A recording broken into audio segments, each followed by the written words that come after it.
Holy shit, Trask. What happened? Well, I tried this diet. Yeah. We tried it at the fire department, and I fell off the wagon. You've been eating too many feisty feta wraps. It really is. I go for 1.5 a day, but Chad told me the other day that we should really try to go for 6, and we did it. And this is the result. And next thing you know, I'm 280 pounds and I'm wearing a pink shirt. It's salmon. Salmon, heathered salmon. Oh, that was funny. That's a good way to roll in. All right.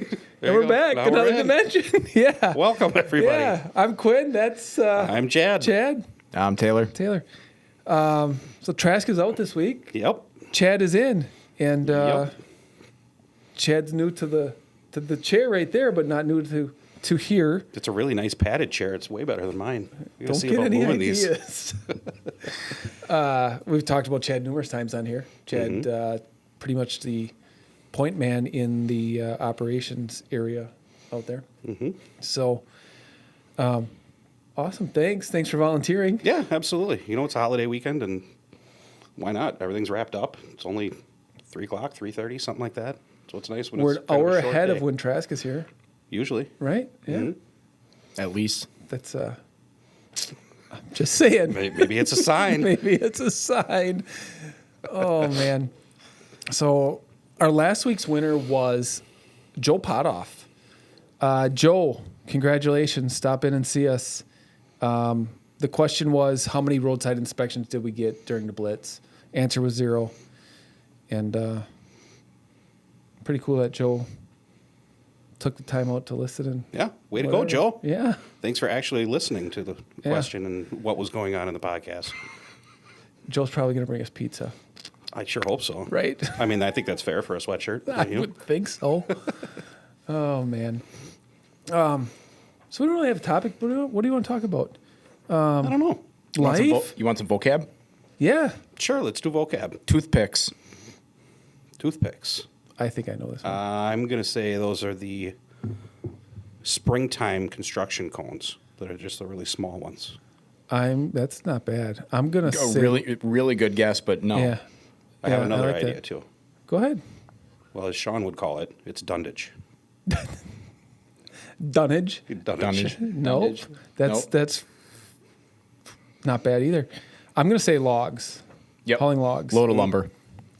All right. That makes sense. I don't know how accurate this a gumball machine. I have an idea.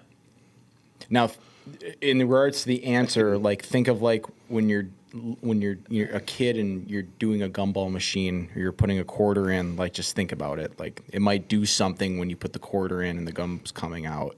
That's the only way I'm relating the answer. Okay, my answer's wrong, but I've got a different Say one. yours. My original one was, didn't they used to call like the old cop cars in Yeah. the 70s gumball machines with the That's globes exactly on what top I was of it? thinking. because Patrol they had cars the globes like- that spun. Is that what it is? That's what it is. All Yeah, right. that's exactly what I was thinking. Actually, isn't that in Smoking the Bandit, like a Alabama gumball machine or something like that? Yep. I don't know. Yep. All right. Jewelry. Bling bling. Bling bling. Jewelry. I do know that I wore some jewelry once after a fateful day, and There's a big gold chain. after a ride in a gumball machine. I made really bit of jewelry to wear on my ankle once, but that was a long time ago. Gold anklet. Yeah, exactly. I've got nothing on jewelry. Jewelry. Is it like maybe chrome or something on a truck? Chains on tires. Yeah. Okay. I don't know how relevant that is to us, but that was one of the ones It's we hadn't relevant to done the yet. winter in the mountains. I think it's definitely relevant. Yeah, everybody should have chains. It's a safety thing. Mm-hmm. As a company, we carry them. Very rarely use them. We would prefer the guys to be able to be safe sitting at a truck stop on one side of the pass and wait for it than just go and take the risk. So, Right. It's a lot of work yeah, and for a couple hours not reward. much. Yeah, not much reward. All right, one more. This is a city, and this is going to be a tough one. Sack of tomatoes. I shoot straight to Sacramento first. That's it. Yeah. Nice. I am good at this. Do we get I prizes? thought I stumped you on that one, but sack of tomatoes, Sacramento. Nice. Yep. I feel like Good a win- job. I feel like a winner. Yeah. Eat are. that, Sean. Trask always Trask has. doesn't get any that many right. No. If I tell him I have like ones that I haven't told them yet, he makes sure that he looks at my sheet so he doesn't get it wrong. Does he pin you down like a big brother and hold a glob of spit over comes your close, face but until you tell the answers? What other secrets do we have to spill on Trask today? We'll find him as we go. Well, you guys talk about me all the time, so I think it's fair. Yeah, I'm down with that. That's true. I dread the day when I'm not here. Right? Oh, so what do you think? Work's Gotta- been busy. It's been busy. Got another new driver. New driver starting Tuesday. Pretty pumped about that. Yep. We don't have. What did you say before? There's like one. So we have a truck in the shop with a pretty major issue. We don't have any other open trucks right now. We have 2 brand new trucks that are not completed. We have 2 brand new ones, and I think we actually, with the one getting repaired, we don't have any open. Yeah. But once that one's repaired, we would have one open. One and open. That's it. Plus the 2 new ones. But that's fine because we don't have any available trailers in the yard for the trucks to pull anyway, so that's okay. You make it sound like, whoa, we just don't have trailers. They're loaded. They're loaded. Oh, we got trailers scattered everywhere right now. Yeah, we do. But that's a good thing. I mean, freight in the yard, trailers staged up at customers so that they can get them loaded and keep cycling through them. Yeah, There's nothing better than that. right. Guaranteed freight. Kind of our thing. At least right now. Hope it lasts. Until somebody calls and says, hey, can you do this real quick? And we say, here's the option. Right. This is all I got. Yeah. Sometimes it works and sometimes it doesn't, but usually we figure it out. I really like the addition of Mark. Yep. I think that has been Mark's huge. another. Should we call him new guy? Yeah, he can still be the new guy, the Fanoogie. Yeah, he don't mind that. No. Yeah, Mark's kind of Chad's sidekick for now, I guess. Kind of learning what Yeah. we do. He's been in the industry for a while. He understands it. He knows how to do things, but we obviously do things different than pretty much everybody else. So Has some brokerage experience. yeah. And I think, you just said that, hey, there weren't many operational issues this week. And don't get me wrong, we have operational issues. Always. But I'm tooting our own horn here. We put a lot of effort into the plan or making things right and doing the right thing more than most companies, for sure. So I think that's why we have fewer operational issues. We have them. We see them before they happen. If does that make sense? Yeah, and I actually have a good thing to go with that. I won't mention any names, but it has to do with the Trask. driver, and I know who he used to work for. Okay. So there was a question as to, he doesn't do a lot of tarping, so there was a question of, how does he do with tarping? Should we put him on this to see how he does, or what do we think? So I called the guy that I know that he used to work with, and his answer was, honestly, I couldn't tell you because they got paid by the mile, so I never paid attention. What? What do you mean? That's what he said. He said, I never paid attention to how long it took him to tarp because he got paid Oh. by the mile, so we didn't really care. Oh. As long as he wasn't late for an appointment, it didn't matter. I suppose. Compared to on our side, we're looking at it of, we know that this run should take about 5 hours. I don't want it to take 8 because we Yep. sent a guy who doesn't know what he's doing. Yep. And we don't want to. And the reason, that's a great one. The reason we talked about it because we didn't want to put him in a difficult position. However you want to. We wanted to set him up for the best possible success. Yeah, we don't want to send a guy who's scared of heights to go load a 8'6" tall full load of lumber. Yeah. We just don't want to. There's no reason for it. There's other options out there, especially with the market today. And I would say this: you and Trask, and now with the addition of Mark, I'd put you guys up against anybody when it comes to planning and operations. Well, I like to hear that. And it's honest to God truth. I mean, there's a lot of moving parts. Oh, yeah. Dropping, hooking, handing off, switching this, adding that. I know you guys get grief a lot from drivers because of some of that. But, I mean, we had the plan done, 10 o'clock this morning-ish. Yeah. At noon, you walked in, and Mark had news for you, and I said, Chad's going to love this. And we had 3 loads canceled for Monday, Yeah. or Tuesday. Yeah.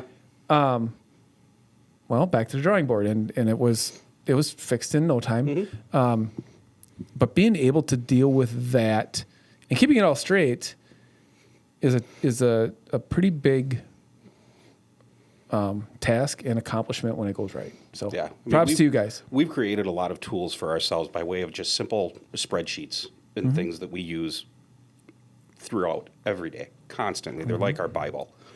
And as long as those are correct, when those changes come up, the only thing you have to worry about is making sure that you take off the thing that changed, and making sure that nothing else got added in place and you didn't copy and paste it somewhere else on accident or anything. Just make sure that as long as the Bible is correct, those types of changes really usually don't have that big of an effect on the plan. So you were out for a couple hours yesterday morning, and I don't know if you caught this, Taylor. Mark didn't know how to do something in a system, and I certainly didn't know. And I'm like, well, I could screw it up, but I don't want to. I don't know how. And I said, if it was up to me, you see that yellow notebook? That's how we would do things. And I said, but they won't let me. They say we have to have a system. So you're right, as long as the system's right. Yeah. And the tools depend on what you're doing and who's doing it. You know, the little yellow notepad. It worked for me. 2009 and 2010, it worked perfect for Yep. me because it was just you. Yep. You know, notebooks don't work right now because there's three of us, and we need to be able to, Trask being out. If he wants to check on something, now you can look at it on your phone. Yep. You know, it's awesome. I do it every day. Every morning when I get up, I have my coffee, I look at the drivers, see where they all are, make sure they're in at least close to the spot I thought they were going to be. Look at the list and make sure that that's all up to date and current for the day, and go from there. Right. And probably being able to do that gives you at least a head start before you walk in the door. Absolutely. It gives me peace of mind when I wake up in the morning to know that when I walk into the door, there's not going to be some huge ordeal. Right. Right. Not saying that there isn't on pretty much a daily basis, but at least I know it's coming. Oh man. We try to do, and I think are pretty good at, number one, being honest with the customers, and number two, keeping them in the loop at all times. Absolutely. Are there times where we get bogged down and forget to give an update? Yes. But we're pretty darn good at that. And if you break it down, it's kind of, in my mind, the whole package. What makes this happen? That's a huge portion of it. Obviously, the drivers are important. Obviously, the shop is important. But making that all work together really comes through you guys and communicating. And I don't know. I'm pretty proud of what we've created, and it certainly could be worse. I mean, we could be getting yelled at. We could have customers, if we're not updating. I mean, there's some of them that don't understand it. We were talking about it today. There's a customer that I can call. Nobody else in the office is allowed to call him. Yeah. Only I can. Yeah. And there's another company where there's 2 people in the office who are not allowed to call there. Only I can. Am I one of them? I think you were on the list for a while, but you might be able to climb back in. Yeah. All right. All right. But I mean, that's exactly what it comes down to. And that's in any industry. You have customers. Take care of them. You have employees. Take and care you of have them. Equipment. Yeah. Those take are the care of 3 it all. things that you need to get it all taken care of. And if you're honest and open, you're going to get a good response. Hey, my guy broke down. He's going to be 6 hours late. We had that yesterday. Yeah. No, they weren't happy about it, but they understood. We instantly told them what happened. We kept them updated the entire time.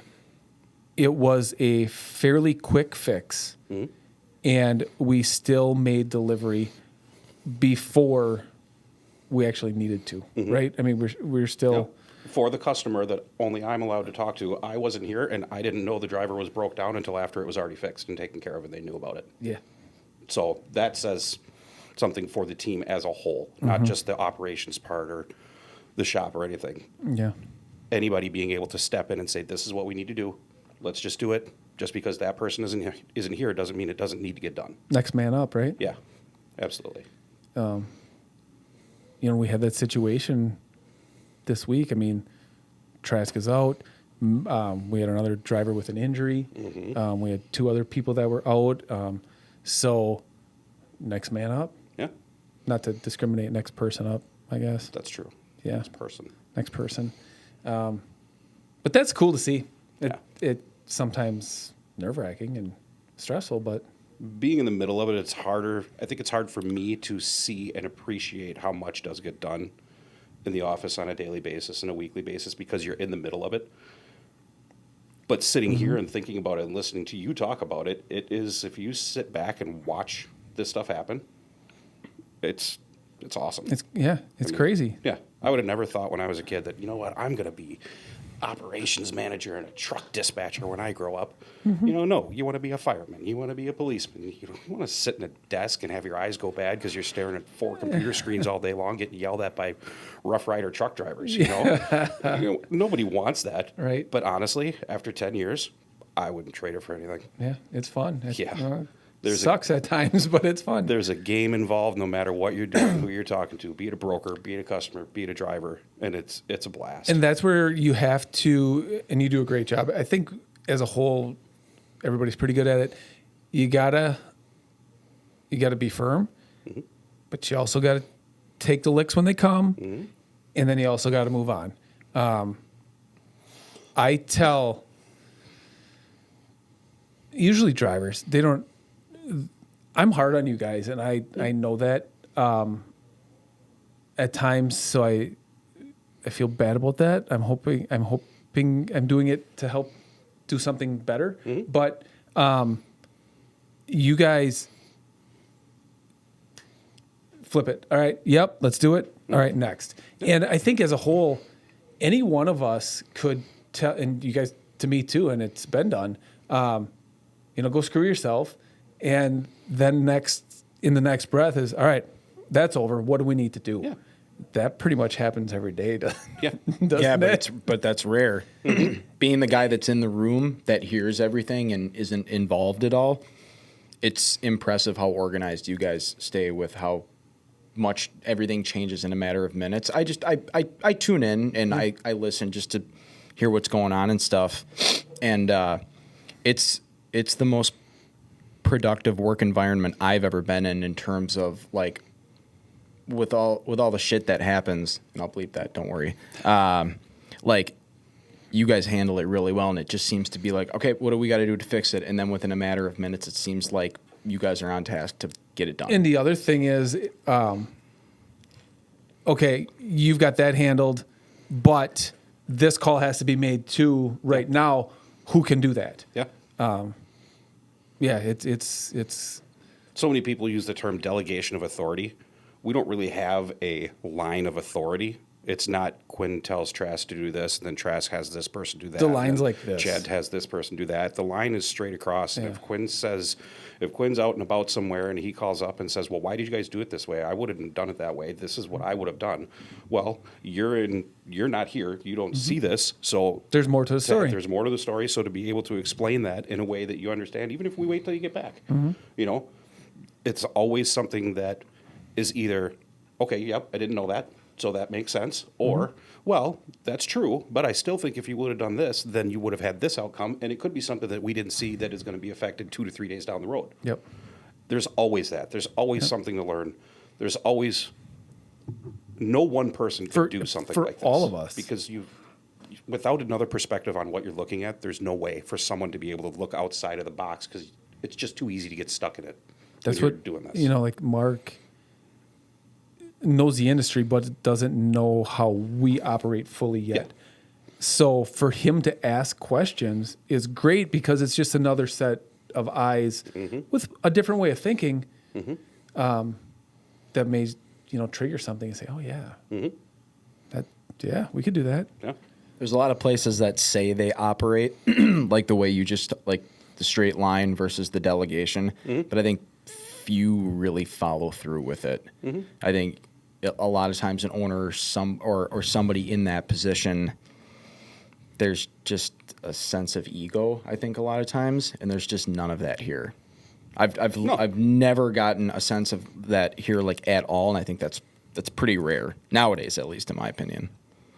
I mean, there may be a little bit of a line of authority. I'm not going to walk in Quinn's office and say, "Listen, you idiot." I But at the same time, if Trask is pissing me off, I'm some going to turn days- to him and go, "You know what? Why don't you just shut the up, Billy? Okay, I've had it for now. We're going to come back to this in 10 minutes." And then 10 minutes later, it's good job, Billy. Yep. Way to go. Yeah. There it is. I think we've all done that, right? Yeah. So Well, it's definitely not a stress-free environment, that's for sure. So if anybody gets frustrated, good. That means you're paying attention. yeah, that's accurate. I'm gonna have Chad explain the question because the Okay. question has a little background to it. So listen carefully and go ahead. Okay, so on Mark's first day, he pointed out that he loves the podcast, watched it, and there was I a don't certain know part. why. I don't know why either. Yeah. Like, you guys have to bring him in here next time, I guess. Kissing butt. So he said to Trask, he said, "I don't know why, but I really love that one. He's just, good job, Billy." Okay, so we kind of adopted this. So now every time Mark does something that I think he did a good job, I just turn and look at him and I say, "Good job, Billy." And if he does something bad, I say, "Bad job, Bobby." Which, he's new, so he gets that more often. So that's our little setup. So I guess now the real question is, how many times did I say, "Good job, Billy," in the podcast today? That's gonna be a tough one. They're gonna have to re-listen. I love it. Got to listen to the whole thing. Yep. Again. Except for Joe, he'll get it right because he actually pays attention to the podcast. There you go. And Sean, Well, Sean's gonna listen again. good Yeah, job, Billy. Sean will listen twice to make sure he doesn't screw up after his ghost town answer submissions. Fiasco. So, what'd you think? Thanks for sitting here and That was talking fun. and That was fun. good. It's nice because I actually had dispatch all done. Usually this is when I get it done, is when you guys are in here talking, because it's so nice and quiet out there. I can just turn my music on. As There's long no as Ken changes. as long as Ken doesn't come in, everything's fine. Right. he just came in. I heard him. I could hear him through the door. We all heard him. Oh God. Well, thanks again. Yeah. We'll It's have fun. to do this again. I'm in. All right. That's all I've got. That's all we got. Thanks for listening. Thanks for listening. Have a great weekend. Yep. All right, guys. Episode 17 is in the books. Thank you again, Chad, for sitting in for Trask this week. We had a great time having you on, and I'm sure you'll be in here plenty of more times moving forward. Again, the trivia question for this week is, how many times did Chad say, "Good job, Billy," in this week's episode?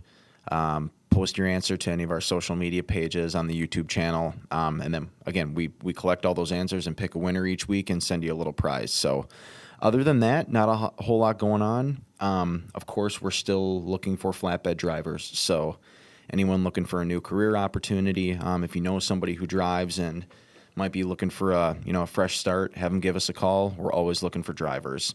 Leave us a review on Apple and Spotify podcasts if you're enjoying the episodes. And other than that, we hope everybody has a great Memorial Day weekend, and we'll see you next week. Thanks, guys.